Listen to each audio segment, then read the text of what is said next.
Coast to coast, the Pac-12 to the SEC and every conference in between, Stoney Keeley and Stephen McCash break down all the action from the week that was in college football, react to the AP Top 25 poll, talk Heisman race, and dive into all of the most interesting lines of the week based on what the odds makers are saying in the SEC and on the national scale. This is the College Football Roundup on Sobros Network.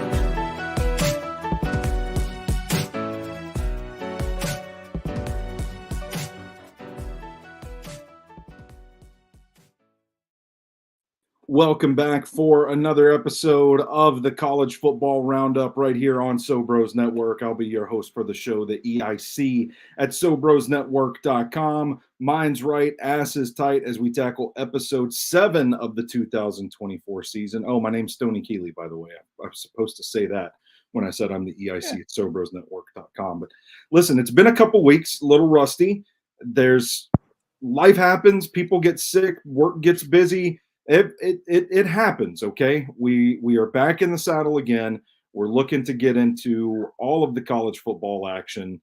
You can follow me on Twitter at Stoney Keeley. I'm just all over the place today.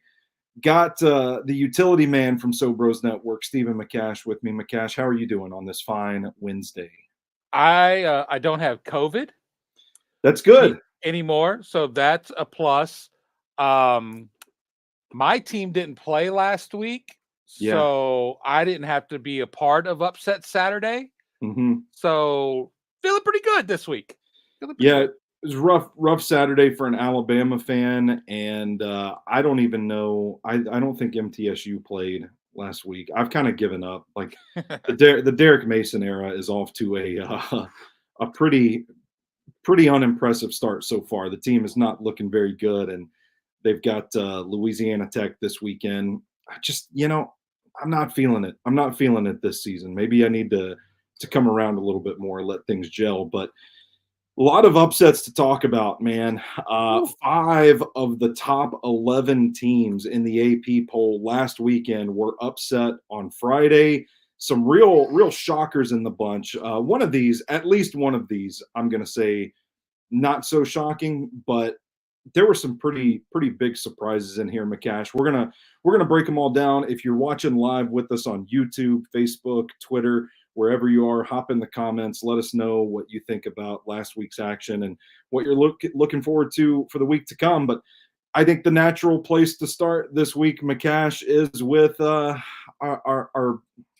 own backyard right here off West End, Vanderbilt, upsetting the number 1 team in the country. They were previously 0-60 against top 5 opponents, and they do the unthinkable, and they take down Alabama the week after Alabama had put on an instant classic with the Georgia Bulldogs. Just right off the bat, man, what does this mean for the Vanderbilt Commodores fan base? Well, we learned quickly that the student section at Vandy that was at that game does a lot of cardio because they worked hard to get that goalpost down. Yeah. And not only down, they walked it, roughly 3 miles from West End to the banks of the Cumberland to toss that sumbitch in the river. Right through downtown Nashville. That's what I don't know if people that are outside of Nashville understand where Vanderbilt is and where the Cumberland River is. That's a long fucking way to tote a goalpost just to throw it in the river. I never thought I would see anything like that in my lifetime here at Vanderbilt. Like, I was at the Memphis UT game that Memphis won back in the 90s during the Peyton Manning era. Mm-hmm. And we took down the goalposts, but I shouldn't say we. I was at Ole Miss at the time, but I was at that game. They just took it to like the Greek houses. They didn't like go to the banks of the Mississippi off of Bill Street or anything like that. Yeah, I don't know where that tradition came from. I might have to look into that. That's one corner of the college football history that I'm not well versed on, is when did we start throwing the goalposts in the river? Because listen, Tennessee did it in Knoxville after they beat Alabama a couple of years ago in an instant classic kind of game. So I don't know. Maybe it's just a Tennessee thing. I don't know. Maybe we got to throw a goalpost in the river. I don't know. I do like that they fished it out of the river And supposedly Vanderbilt is cutting it up and selling pieces of it to cover that $100,000 fine they got this week. Wild. Jake chimes in the comments, Jim Wyatt and Theo Vaughn leading the charge. I didn't see Theo out there, but I know Jim Wyatt was out there on the field. He posted a picture from, I don't even know the name of Vanderbilt Stadium, but he was out on the field after the upset taking a selfie there. So props to Jim Wyatt. I know he's a big Vanderbilt fan. I mean, this was truly shocking. I mean, to take like the fandom aspect out of it. And honestly, I mean, people are going to say I'm not a real Alabama fan for saying this. Obviously gutted. Like I've had a pit in my stomach watching that, because the longer the game went on, the more inevitable it felt that Vanderbilt was just going to win the game, because Alabama couldn't stop Vanderbilt's offense, and they just couldn't get the few plays they needed. The time of possession was like 40-something minutes in favor of Vanderbilt. They couldn't score quick enough, and eventually the walls start closing in on you, and I'm like, man, they're going to lose this game. And it did kind of make me reframe the way I think about this Alabama team moving forward.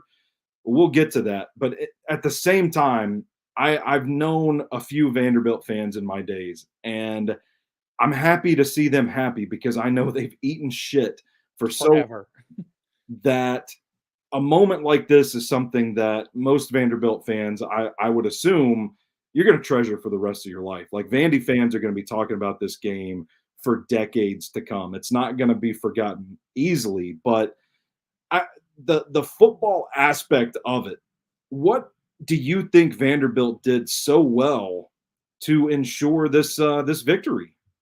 They were the more physical team on Saturday. That was surprising too, right? And you could say, like, hey, Bama's beat up from that big game against Georgia, and that may well be true. But at some point, you would have think a team like Alabama, whether it's Nick Saban coaching or the new coach, at some point you've got enough talent where that something's going to click, and you're going to be able to take over that game. But Vandy led from start to finish. They never trailed in the game. Like you mentioned the time of possession, it was 42-18 basically.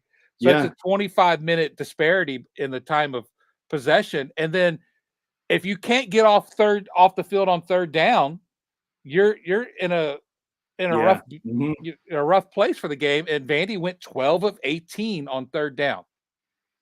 It's crazy. Our buddy Zach Lyons was talking about it on Blaine and Zach on 104.5 The Zone. He's an Alabama fan, was watching it with his dad, and he was talking about having like a privacy screen on his phone, like a screen protector thing, watching the game with his dad, who was sitting next to him but couldn't see because the screen was blocked out. And so Zach says, well, it's 1st and 10. They got plenty of time. They've got all their timeouts. And he said a few minutes later, his dad asked, well, can you update me? What's going on? He said, well, it's 1st and 10. it's 1st and 10. Plenty of time. They still have all their timeouts. And he says, oh, have they not run a play? Or is the game delayed or something? He's like, no, they're getting first downs on first down. And they're just moving in chunks. And it was kind of this wild game where it felt like watching it, you kept saying the talent is eventually going to win out. Alabama's going to wake up. Don't worry. We get into the fourth quarter, they're going to punch Vanderbilt in the mouth, and they're not going to be able to get back up. And we just kept saying it. And eventually it's like, nah, this is a serious situation here. And I don't think that Alabama played with enough of a sense of urgency early on in the game to cap that, right? Like, watching it, I don't know about you, McCash, but I kind of felt as though Alabama was playing this as if they were thinking we'll get into the second half of this game and we'll take it over because we're the more talented team. Do you think that's fair to say from watching the contest? Yeah, I actually had to leave the house at halftime because we had another engagement. So I was like, oh shit, Vandy's up.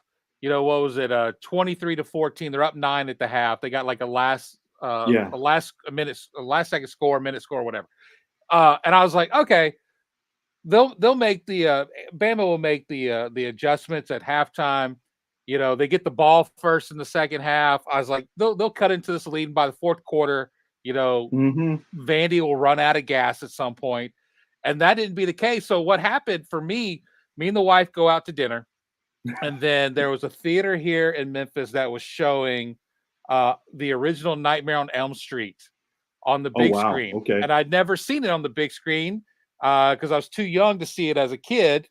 So and it was free. So I'm like, I'm not gonna pass up free shit.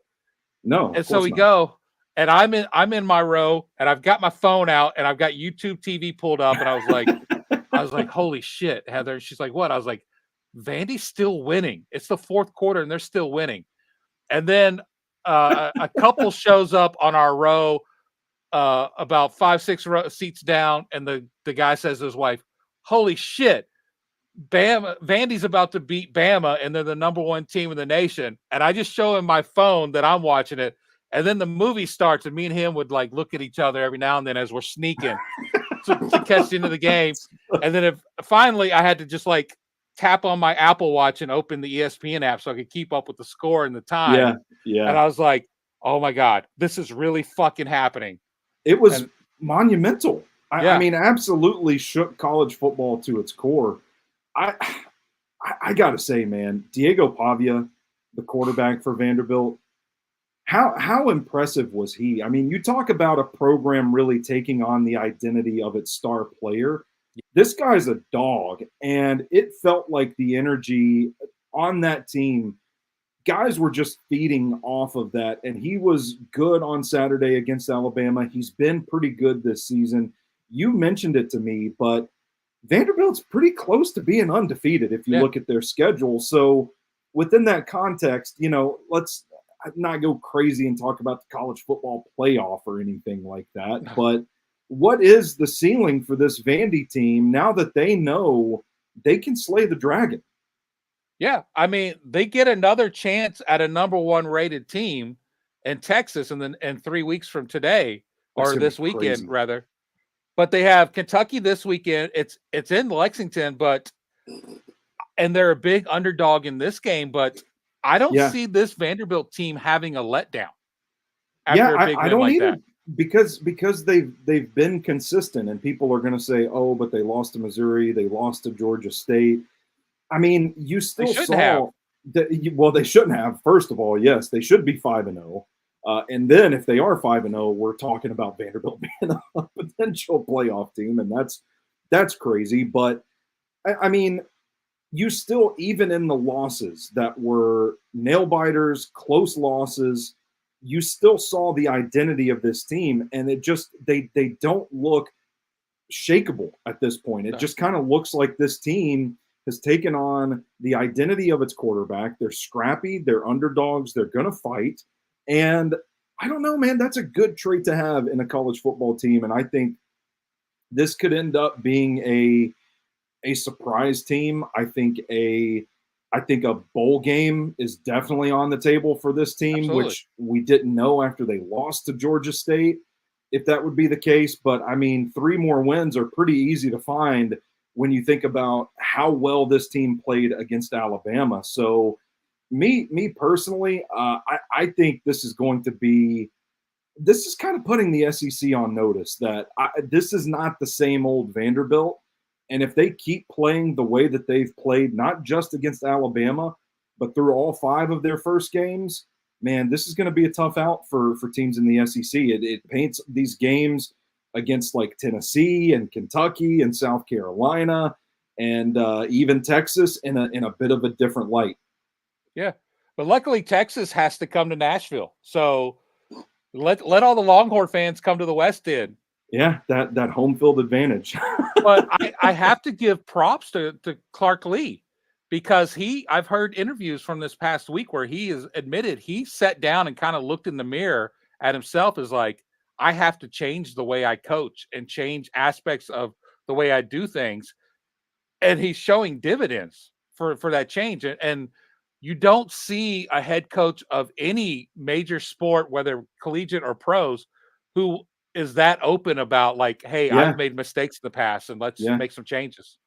Yeah, and to be frank, I've liked Clark Lee. I liked him when they hired him. I thought it was a pretty safe, steady hire. Has a good track record. It's been proven to be a difficult place to win at when you go to Vanderbilt. And so for them to really be patient with him, because there was a little bit of hot seat talk at the end of last season, for them to be patient, for them to get this quarterback in and to see the results, man. This is a pretty cool thing. We have Eddie in the comments saying it's bowl or bust for Vanderbilt. McCash, do we want to give the green light to Vandy fans? Like, yeah, go ahead and start planning for a bowl at this point. Look at it. I think you can beat Kentucky this week. I think so too. You got Ball State the following week. Mm-hmm. So that's a win there. Then you have Texas. I don't think the lightning's going to strike twice in the same tree. Let's be real. But then you go to Auburn, who's down. Winnable game. You host South Carolina. Winnable game. And then you finish the season at Baton Rouge, and then you host the Vols. Okay, those are 2 tough games, but I think, 7 wins, the ceiling? I think 7. Yeah, that's kind of crazy, given the way we were talking about this team before the season even started. So props to all the Vandy fans out there. Keep celebrating. Don't ever stop celebrating this one, because this was monumental. I think for Alabama, to flip the conversation a little bit, the thing that puts me on alert about Alabama is that the team did not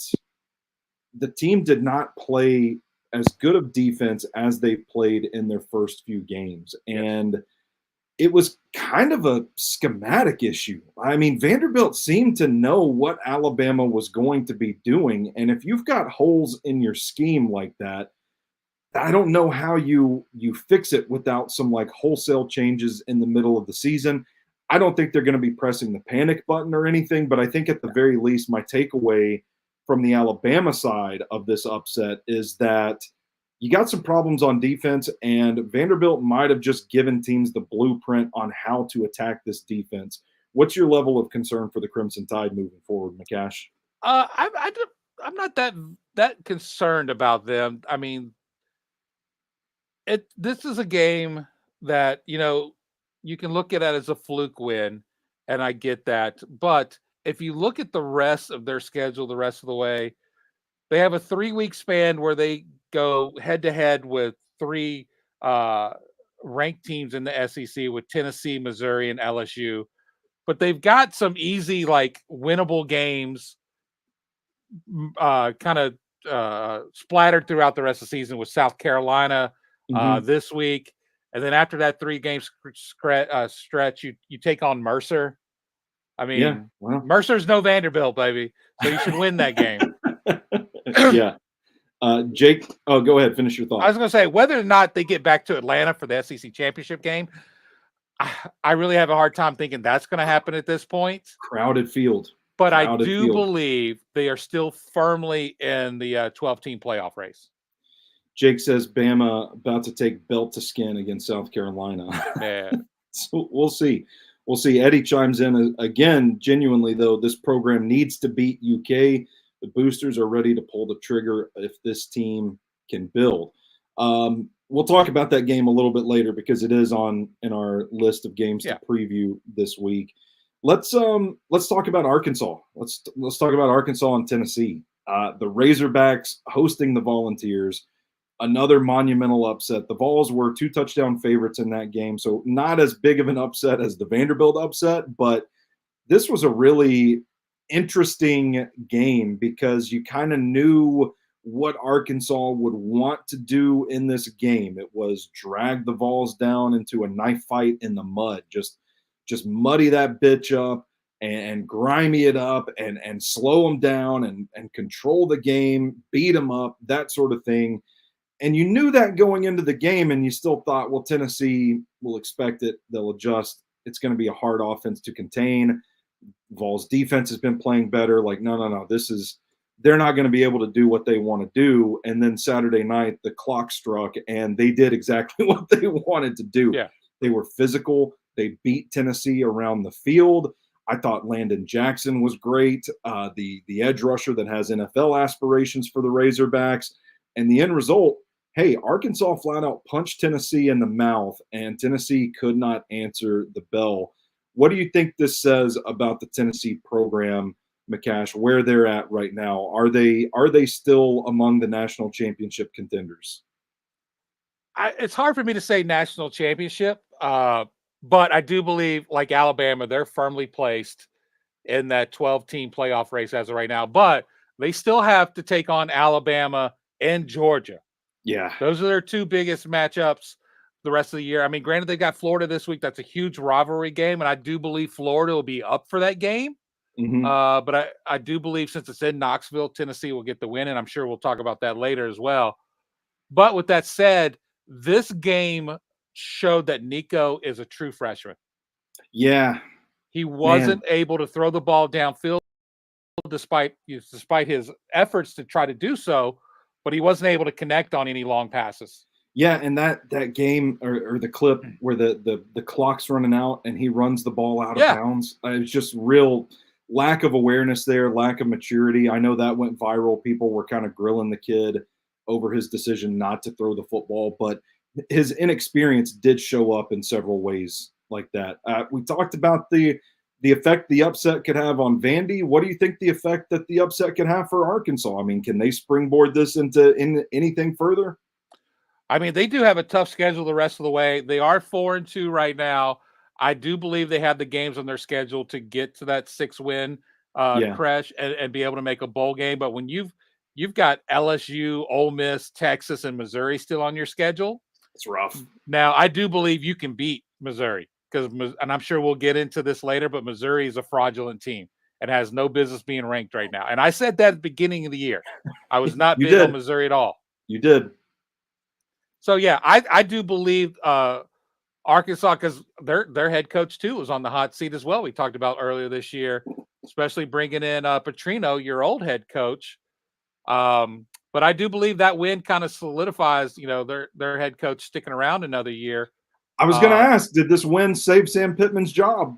It's hard to say it doesn't. Granted, they've still got 6 more games to go the rest of the year. Well, time will only tell. Yeah. But if the season was ending today, most definitely. Most definitely. But I think the Razorbacks will, be a 6-7 win team that'll get to a bowl game. You mentioned Mizzou. It's the perfect time to talk about them because they were another of the top 11 teams that were upset over the weekend. Texas A&M just dominated. And, man, I'm starting to like this Aggie team.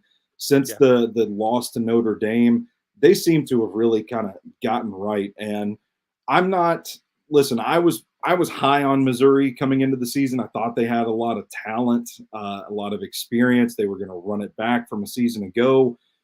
But this is impressive to me what the Aggies were able to do because it was just flat out domination. And maybe this is the game that I mentioned earlier. You're not surprised to see Texas A&M beat Missouri. It is technically an upset based on the rankings. But, man, to see the outright domination, that was what surprised me the most. What were your takeaways from Texas A&M upsetting Missouri? Well, I don't look at it as an upset because A&M was actually favored in the game. Well, yeah, but I get it with the rankings, but to me, I thought Missouri was – there's no way they were the 9th best team in the nation going into that game. I just didn't buy it at all. But unlike yourself saying you're coming around to this A&M team, I wasn't big on A&M this year to start either, but they've been pressing me these last 5 weeks.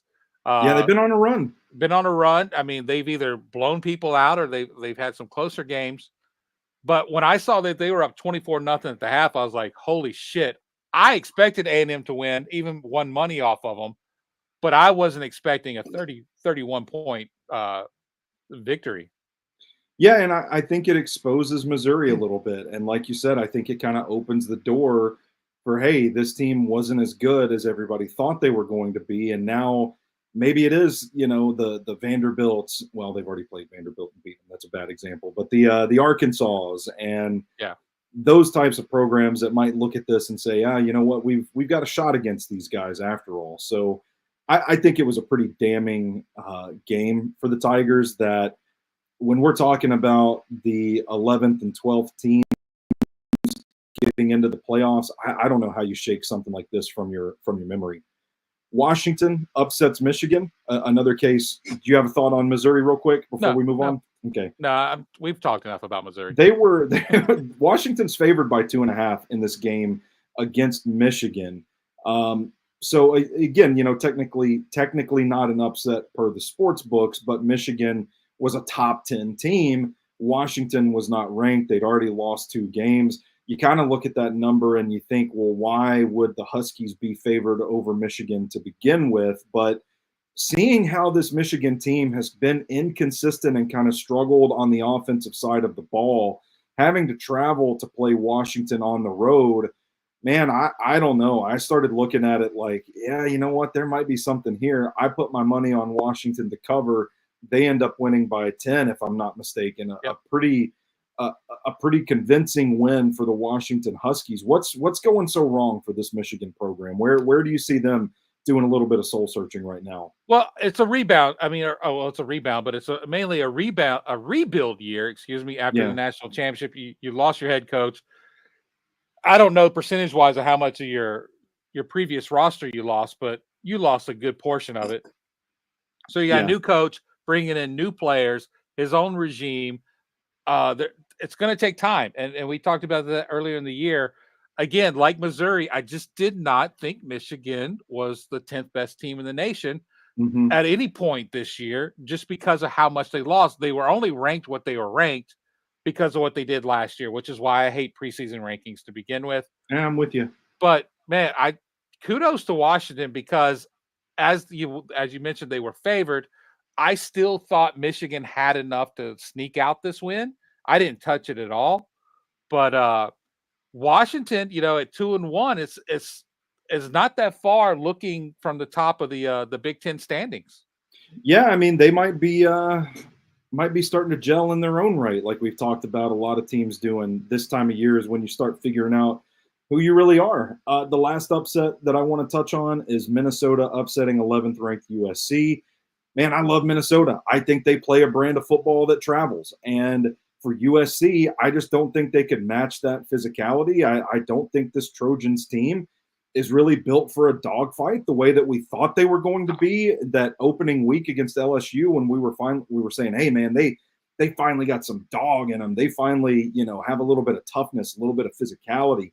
And we just haven't seen that team since. And now they're kind of reeling a little bit, a team that had hopes, aspirations for the college football playoff, and they don't get it. And Minnesota is looking like they may be a little bit better than we anticipated. Not a team that we've spent a lot of time talking about, but I kind of want your read on the Golden Gophers. If they can make some noise in a crowded Big Ten where, you look at the landscape of it with like the middle of the pack with Rutgers and Maryland and Nebraska and Illinois and a lot of these teams, Washington, who we just talked about.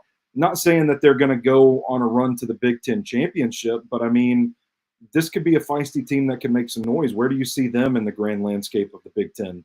Well, with the 2 losses, I don't see them being a serious challenger to the Big Ten championship by any means. But I do think they can get to a bowl game. They got their next 2 games are fairly winnable games at UCLA and then Maryland. Then they kind of finish up with 4 big matchups at Illinois, at Rutgers. You host Penn State, and then you're at Wisconsin. So you spend 3 of the last 4 weeks on the road. That's really gonna do some damage on those young bodies there. I'm hard pressed to think they're gonna make any headway in the Big Ten, and it's gonna be hard pressed really to find 3 definitive wins the rest of the way for them. But I think this win against USC could be a nice stepping stone going into the future seasons. What does USC have to do to get back into the college football playoff discussion? They need to find a DeLorean, and then they need to find a lot of losses for other teams. Now, granted, when it comes to the Big Ten, you have Oregon and Ohio State, which we'll talk about later. They're facing off against each other. So there's a loss there between one of those 2 teams. And then Penn State, you got Penn State this week. So if you really want to get back in, you've got to put Minnesota behind you and forget all about it, because you've got the Nittany Lions coming to town. That's your best bet if you want to stay relevant in the 12-team playoff race. It starts this Saturday against Penn State. So you have all these upsets that we've discussed so far, And I'm looking at the landscape of college football Saturday night. Like, how do you sort this out? Here's where the AP landed. Number 1, Texas. Number 2, Ohio State. Number 3, Oregon. Number 4, Penn State. And number 5, Georgia. McCash, do you agree with those rankings? Are those the 5 best teams in the country right now? It's hard for me to say they're not. Yeah. I think where we're at right now, not asking the question like, oh, would Alabama or Tennessee beat one of these teams? Right. Because that's certainly possible. But body of work so far, I think it's hard to disagree with those 5. It is hard. You got Miami looking there at number 6. The way they've won their last couple of games, it's hard for me. It's lucky. It's lucky. And granted, to win a national championship, you have to have a little luck throughout the season. So I can't take that away from them. But they haven't played like a top 10 team the last couple of weeks. So I'm a little concerned about Cam Ward and company. Yeah, and that's kind of the book on Cam Ward as a draft prospect too, not to go down a rabbit hole, but he throws these crazy balls off his back foot, across his body, across the field, and they somehow end up in the hands of receivers. And it's like, oh, everybody talks about what a wonderful playmaker he is. And I'm like, man, some of those start going the other way. You're gonna be talking about this guy turning the ball over quite a bit. And that's kind of how it's kind of, indicative of the Miami team as a whole. It's like, man, you get a lucky call to beat Virginia Tech, a game that Virginia Tech probably should have won. You have to rally from down 35-10 against Cal to win that game. It's crazy stuff, man. Sometimes it just feels like the clock's going to strike midnight on this Miami team at some point. But that's also why I'm okay with them being outside of the top 5 right now. Yeah. Fair. The biggest faller this week, down 14 spots, was Michigan. They are now ranked 24th at 4-2. The biggest riser, up 10 spots, Texas A&M to 15 at 5-1. New teams in the poll, 5-0 Pittsburgh. Undefeated Pittsburgh getting into the top 25. McCash, the last time we talked about Pittsburgh, neither of us had actually watched any Pittsburgh this season. Has that changed for you? No, it has not, because they haven't played anybody. Who they played?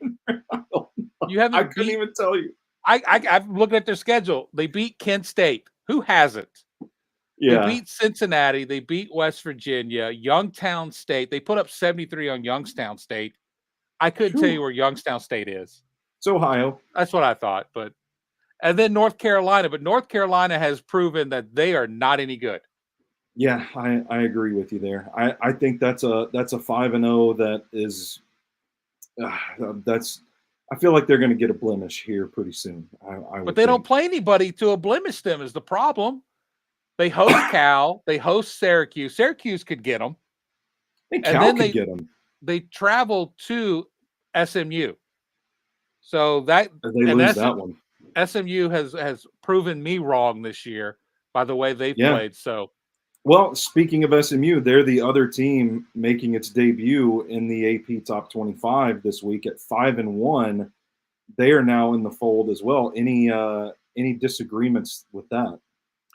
Not with them.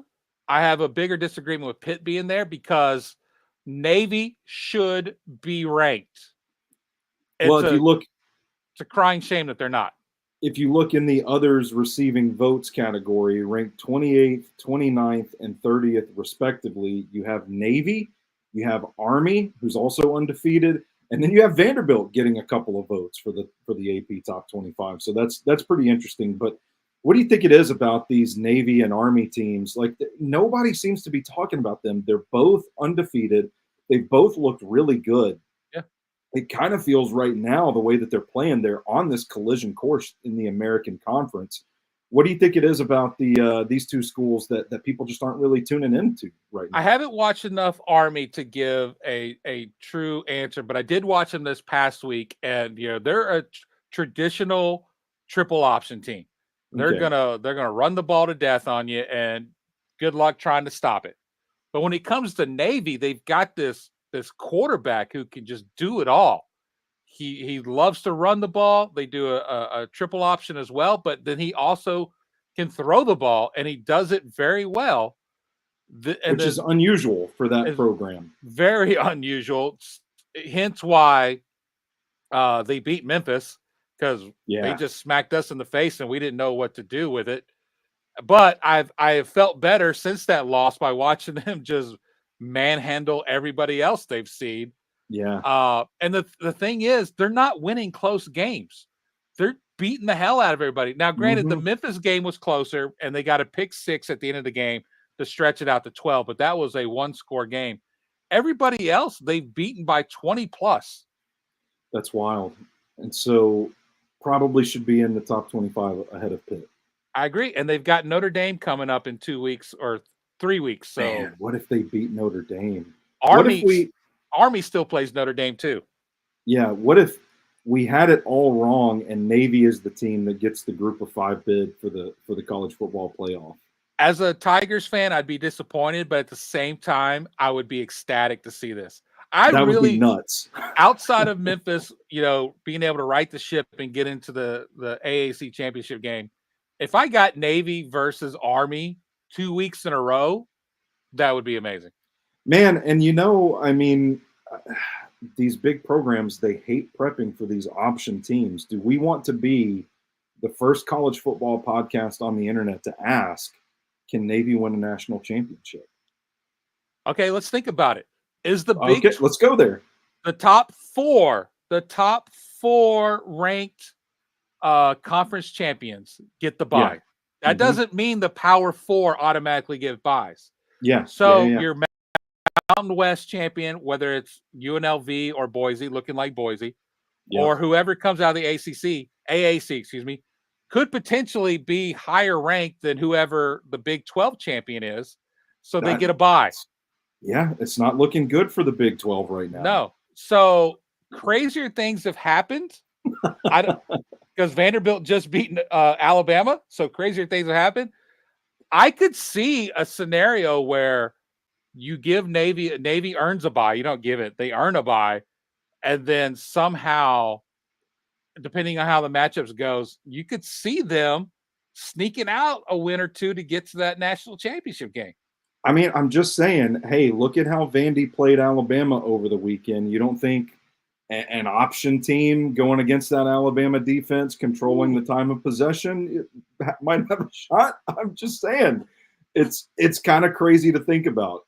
But this team is looking pretty good right now. So I think they're definitely a team that people should be keeping an eye on. I agree. And further out, if the 4 seed is Navy and they get the bye, the 4 seed faces the 5-12 winner. Yeah. Yeah. Jake says enlistment's going through the roof like when Top Gun came out. If any of them make the playoff. Yeah. Hey, that's good. And that's a great point, because they're doing it without NIL. Their NIL is their enlistment. So sick. Yeah. And they're really doing it without the transfer portal, really, because you could transfer out, but you really can't transfer into the Naval Academy. Yeah. Oh man, let's talk Heisman odds. Right now, according to FanDuel, looks like this race is really shaping up. There are 4 names here that I at least agree are the top 4 in the race right now. They've got Ashton Genty as the favorite, followed by Travis Hunter, Cam Ward, and Jalen Milroe. No issues with those 4 right there. And then at 5, they have Dylan Gabriel, who's kind of snuck back up into the race after being a little disappointing the first few weeks of the season. The same odds as Carson Beck. I'm not on board with the Carson Beck talk anymore. That's a separate can of worms. I wrote about Carson Beck and his game against Alabama for Stacking the Inbox. So if you're subscribed there, go check that out. But any gripes from you, McCash, on where this Heisman race is looking like it's going right now with these names we mentioned? I think Dylan Gabriel will drop some after this week, because I think Ohio State's going to get the best of Oregon and Gabriel as well. Jalen Milroe, I think he really hurt his chances this past week. And then the way Miami has played the last couple of weeks has not helped Cam Ward at all. So I really think it's between Travis Hunter and Genty. And as dominant as Genty has been, it's hard not to give the award to somebody who plays every down I on know both sides of the ball.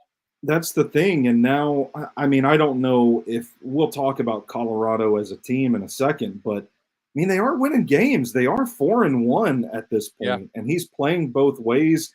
He might be by the time it's all said and done, I'm not going to be surprised if he's the top pick in the draft next spring as just the most talented player in college football, because it certainly doesn't look like there's going to be a quarterback worth taking at number 1 overall right now. So it's just crazy, because right now we have 2 guys at the front of the pack who are on teams that I think it's safe to say we can agree, don't look like they're going to be national championship contenders. Boise State might make the playoffs. And hey, we just talked about the Big 12 looking a little weak right now. Who's to say Colorado can't emerge from that field and win it and get in the hunt? But I don't think the expectation right now is for either of these teams to really be competing late. I think Genty's the guy, if you're looking for production. I mean, he's just been downright dominant. He's averaging a first down every carry he gets. I mean, this guy might hit 2,000 yards this season, and it's just incredible. Like anytime he touches the ball, he could take it 75 yards and score a touchdown. So he's just been really, really prolific, really dynamic. Neither of those guys are quarterbacks, though. And it kind of raises a question about this award, the inclination to give it to a quarterback. I mean, do you think there's anybody that we haven't talked about that we should be talking about? Well, I'm looking at the odds, and I definitely do, because we've talked about both of their teams at great length today. Blake Horvath, the quarterback at Navy, is plus 15,000 in the Heisman Trophy betting odds. And then Diego Pavia at Vanderbilt is also plus 15,000. We go. I do not believe either of those 2 gentlemen are the best quarterbacks in the nation, but I do believe they are the most valuable players on their teams. And without them, you don't have the success those 2 teams have had this year. And I just wish there was a more centered award to something like that, other than being, hey, you're the best player in college football. Because the best player in college football when it comes to the Heisman Trophy, for the most part, has always been a quarterback, even though that has not always been true at the end of the day. But I think this year is one of those years where we're going to get an outsider from a different position to win that award. But I did want to give a little love to who I think are the 2 most important quarterbacks in college football this year. Fair enough. I mean, I was saying just a few years ago, Peter Skoronski deserves some Heisman love for what he did for that Northwestern program. And just, they just don't, it's not the way the dominoes fall for this award, whatever. I just want people to be honest about it. If you're not really breaking down the game at a deep enough level to understand who really is valuable to their team, who those key cogs are, if you are just giving it to the quarterback with the best stats, just acknowledge that and just be like, this is just a quarterback award. This is something it's just, we voted on. Half the people don't even watch football, and we're just, we're geographical biases are coming into the equation. True. Just be honest about it. That's all I'm saying. I think, gun to my head, my pick today, man, I think it would really be hard for me not to go with Travis Hunter, because I just think that what he's doing this season is so impressive, and he is so talented. And I think that offense is still somewhat hamstrung by its offensive line, and the defensive talent around Travis Hunter is not that great either. I mean, this is a case where this guy's doing it all. He's doing it all well, and it's having a direct impact on the team's success so far. So I think Travis Hunter would be my pick. What about yours? I'm with you. It's hard to pass up on somebody who's played as many snaps as he has. He has 2 interceptions, 3 pass breakups. He's got 15 tackles. He had that game-winning fumble, and he's also their top receiver with over 500 yards and 6 touchdowns. I mean, come on, man. Come on, man. Make it make sense. All right, we have spent way too much time talking about Vanderbilt football and Army and Navy football this week. So we're gonna preview this week's game, but I want to go rapid fire through the "Don't Sleep On" segment. These are games that probably aren't prime time, but I think you should keep an eye out on. Let's do it rapid pick style. We have 4-1 Washington State going to 3-2 Fresno State. The Cougars are favored by 3. I like the Cougs big in this matchup. Where are you leaning with this one, McCash? I'm with you. Go Cougs. Big showdown in the Sun Belt between two one-loss teams, Coastal Carolina, who looks a little bit better than I thought they were going to look this year, to be honest with you. Looks like they may have something to say in how the Sun Belt race shakes down. They are going to James Madison. James Madison has looked pretty good at 4-1 as well. They are 9.5-point favorites at home against Coastal Carolina. What do you think about that one? I'm taking the Dukes all day long. The Dukes. That's what I couldn't remember. I wanted to say the Monarchs for some reason, but I think that's Old Dominion. I might be getting my Virginia schools mixed up. 4-1 Memphis, 7.5-point favorites going to 2-3 South Florida. South Florida, that 2-3 record doesn't really look that great, but we've watched this team play this season. It's a pretty tough team. What level of faith do you have in your Memphis Tigers going down there and covering that, McCash? Well, I don't really have any faith in this game even happening. Well, touche. All right. It's already been moved from Friday to Saturday afternoon. I think this game has no business being played this week, but there is no makeup dates that could happen. I think they should have moved the game to Memphis and just sold tickets and sent all the money to hurricane relief. That would have been nice, yeah. Because I don't think Tampa in that area is going to be in position to host a football game 2 days after a hurricane hits it. But if it does happen, I like Memphis to win, but not to cover, because I think South Florida will be pumped up wanting to play for their community.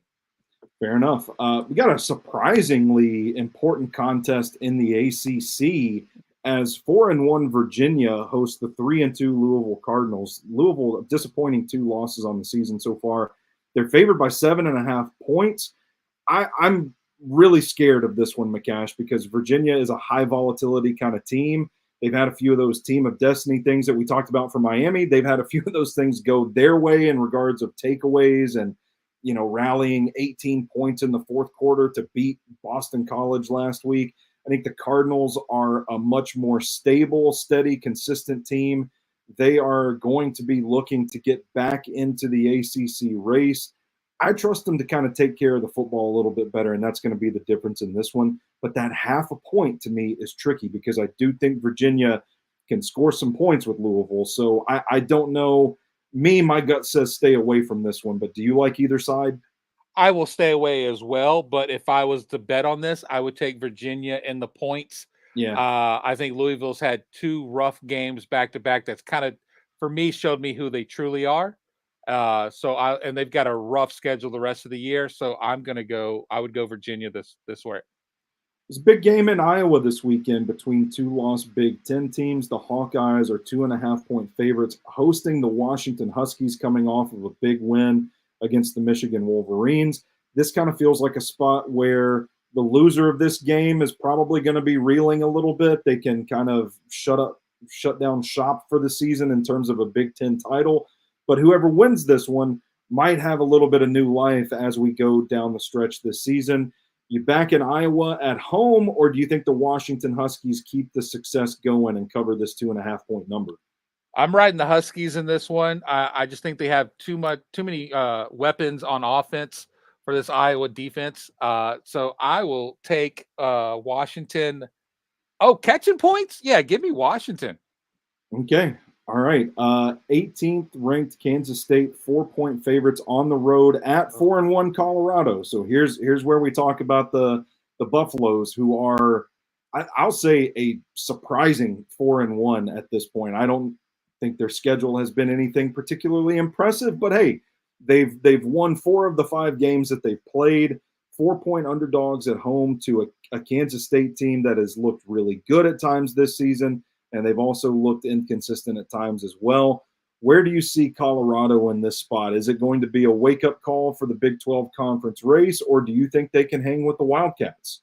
I think they can hang because they do have some great talents on their team, but that Colorado defense outside of Travis Hunter really has nothing to me. Yeah. And then that offensive line for Colorado as well. is better than last year, but Sanders is still running for his life. It's hard for me not to take the Wildcats in this matchup, especially giving up so few points. Yeah, I'll take Kansas State in this one. I'm kind of with you on that one. I just don't think the talent will be enough. I think this is a game that Kansas State can probably win in the trenches on both sides of the ball and just control the game and grind it out. Let's go to Lexington, where the 3-2 Kentucky Wildcats are hosting the aforementioned 3-2 Vanderbilt Commodores.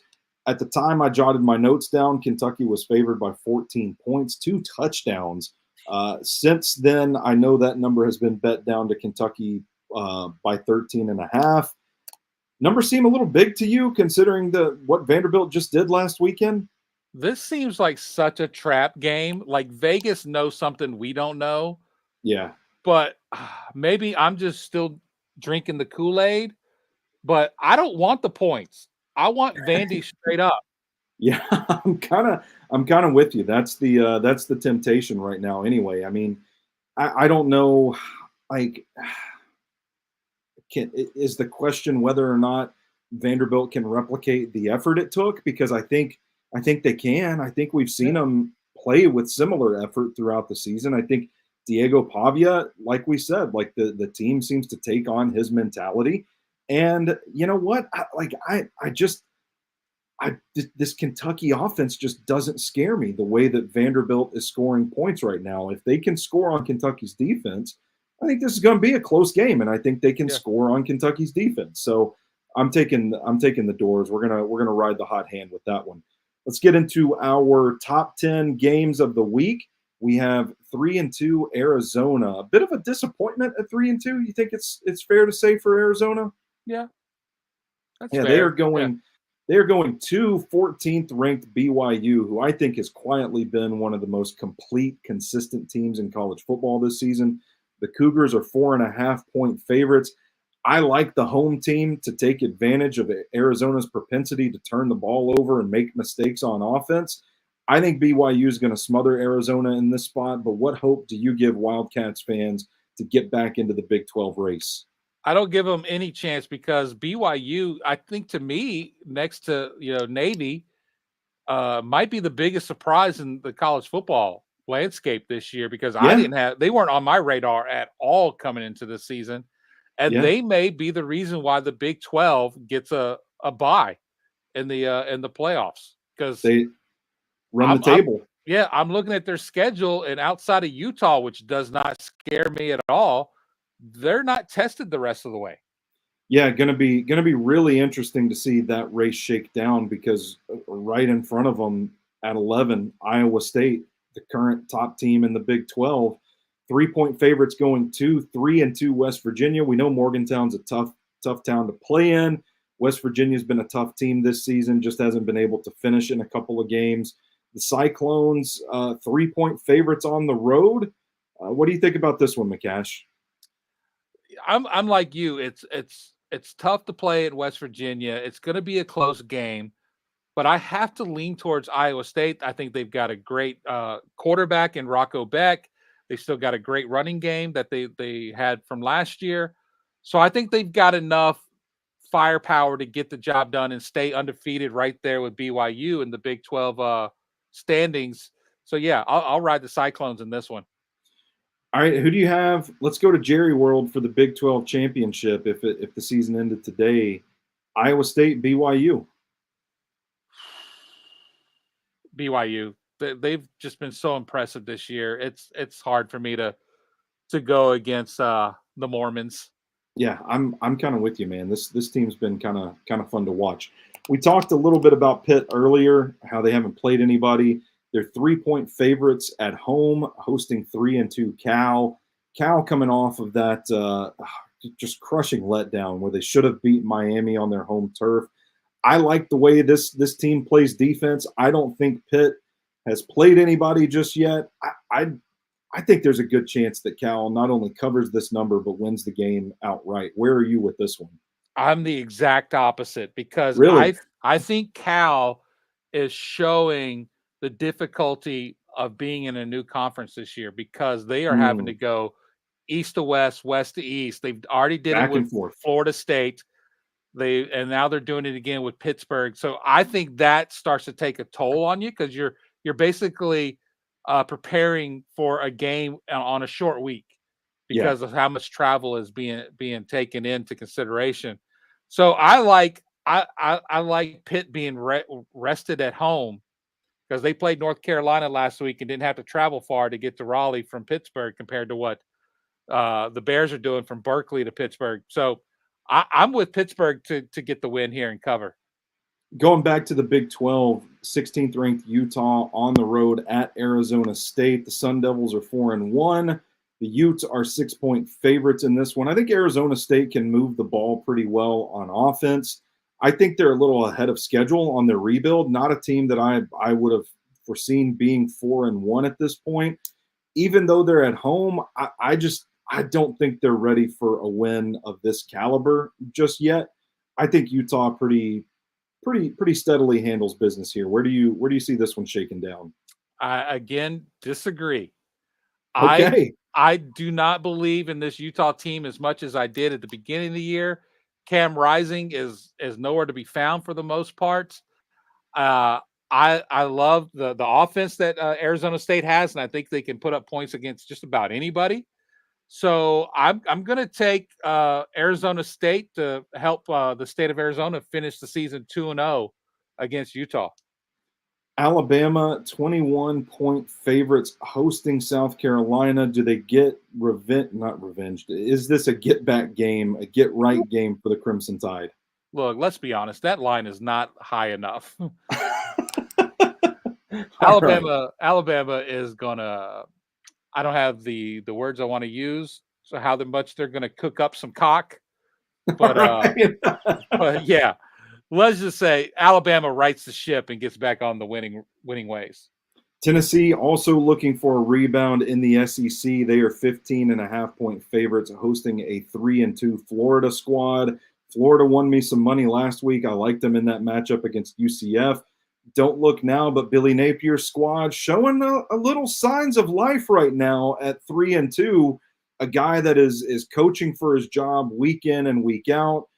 Do you think that they can hang around with this Tennessee team, or do you think this offense and Josh Heupel are going to be out for blood on Saturday? Oh, I mean, Josh Heupel's going to be out for blood. But the thing is, you're playing your biggest rival. It is Florida. You have them at home, so that gives you more of an edge. I do think this will be a closer game, and I like Florida to cover it, but I do believe Tennessee gets the victory.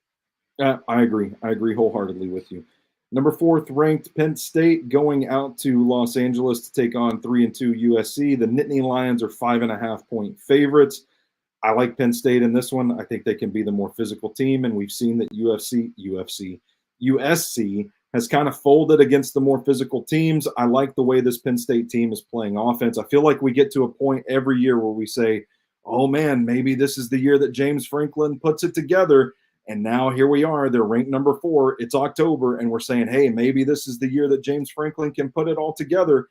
And he inevitably loses a big game, and we come crashing back down to earth. I just don't think that happens this weekend, McCash. I'm back in Penn State in this spot. What about you? Well, this is one of my picks from the Tank the 401k that'll come out soon. Tomorrow morning. I'm with you. I like Penn State. I know I even mentioned it in my piece that this is the annual shit the bed Penn State week coming up because we're about due for one. But I do not think this is the week. It does frighten me because I talked about Cal having to travel to Pitt. Penn State's doing the exact same thing going out to LA. But I just think Penn State is a much better team than Cal is by large margins. So I think James Franklin will be able to get the job done and pull out the victory against USC. Big games in the SEC to talk about. Let's start a couple of matchups between ranked teams. Let's start in Baton Rouge. The LSU Tigers at 13th in the country are hosting the 9th ranked Ole Miss Rebels at Ole Miss is 3.5-point favorites in this one. What's your read on it? Look, the Ole Miss offense hasn't looked great the last couple of weeks, but I think they right the ship, get that Kentucky loss out of their mouths and move forward. I mean, they've already done that with their win this past Saturday, but beating South Carolina. But they've got a tough stretch coming up with LSU, Oklahoma, Arkansas, and Georgia in their next 4. So they don't have anybody to look past. And so I think this team will be focused, even though it's in Baton Rouge and it's a night game. Those fucking cages are going to be so damn drunk. It wouldn't shock me for LSU to win, but I think Ole Miss just has a little more talent than LSU does. And I think Lane Kiffin still knows he has an inside track to that 12-team playoff. So hotty toddy, Rebels pull out the short victory. Well, that was going to be another question here is, do you think this is a de facto elimination game for the college football playoff where the loser ends up on the outside looking in? Absolutely. Absolutely it is. Yep. Yeah, I'm kind of with you there. Loser leaves town. The Red River Shootout, well, they don't call it the shootout anymore. It's the Red River Rivalry, excuse me. Number 1 ranked Texas, 2 touchdown favorites against the 18th ranked Oklahoma Sooners. Kind of seems like a spot where Oklahoma's defense is going to get folded in half. But hey, we said the same thing about Tennessee, and Oklahoma's defense performed there, or pretty well there. Texas looks like they're on another level right now. They're the only undefeated team remaining in the SEC. They look like the clear-cut number 1 through this point of the year anyway. I'm kind of leaning towards that 2 touchdown number. I think Texas can handle business on Saturday. What's your read on it? Look, I will be rooting for Oklahoma because I just love chaos. Yes, right? Sure. And it makes me happy. But I'm with you. I think the half of the 14.5 is what scares me. I think this could be a game where Texas just blows the doors off of Oklahoma. But we've seen in the past, the better team in this rivalry doesn't always win the big game. So personally, I wouldn't touch the spread, and I would just play the over. Very well. Very well. And then the biggest game of the week, number 2 versus number 3 from the AP poll, the Oregon Ducks hosting the Ohio State Buckeyes. The Buckeyes are favored by 3 points, so you got a field goal home dog in this one. But, man, you look at these 2 teams and how they've performed so far. It's hard for me, McCash, to get to a spot where I'm comfortable backing Oregon in this spot. Ohio State just looks like they've flat out been the better team. Is this one as simple as that? And what do you think about this matchup? I love Ohio State by 1,000,000 in this game. Yeah, look, I'm kind of leaning that way too. I get Oregon's number 3 in the nation, and they're undefeated. But outside of the Boise State game, they've beaten everybody by double digits or more. Yeah. But just the way Ohio State has been rolling on both sides of the ball with very little weaknesses. The most points they've given up the whole year is 14, and that was against Marshall, which shocks me that Marshall was able to put up 14 points, and they did it all in the first half. But with that said, I mean, Ohio State, the Buckeyes are just going to roll roughshod over the Ducks this week. Yeah, that's kind of where I'm at as well. Oregon has not looked as good as I thought they would at this point in the year, and I just don't think – I don't know how you can bet Oregon in good faith unless you're just looking at the home field advantage. I mean, it is going to be kind of wild to see Ohio State playing in Eugene for this one and still adjusting to like new teams in the Big Ten and all that. Yeah, it's pretty wild. But I think it's going to be a big game. It'll be entertaining. We'll see how it all shakes down. But that's going to do it for us on the College Football Roundup. I do want to give Eddie another shout out. He said, life savings on Vandy plus 13.5. Vandy fans, take your victory lap. I'm not even going to limit it to a week. You take the victory lap over this upset for as long as you want to. One of the nastiest things that I've seen in college football is just downright sicko behavior. What if Vandy gets picked for the Music City Bowl? Oh man, I don't know. I mean, what's the? They went to Birmingham the last time they went to a bowl game, didn't they? Okay. I couldn't tell you. Yeah, I couldn't tell you either. It's like the Music City Bowl passed on them, if I'm not mistaken. I don't know. We'll see. McCash, you got anything else? Any parting thoughts before we get on out of here today? The big thing is this Saturday, 7 o'clock Central, right here on these Sobro Network streets. The live stream of Drinking With is taking place, Spooky Season Edition. We will be discussing all things the Texas Chainsaw Massacre from 2003. I call it the Bill version, stealing a little bit from Taylor Swift there. So join us. The drink has already been posted online, so you can go ahead and make the drink in advance and How about that? hang out with us and have a good time. There you go. He is Stephen McCash. I am Stoney Keeley. You can rate, review, subscribe to the College Football Roundup wherever you take in your podcasts. We will be back next week to round everything up yet again. Yep. And until next time, you stay classy out there.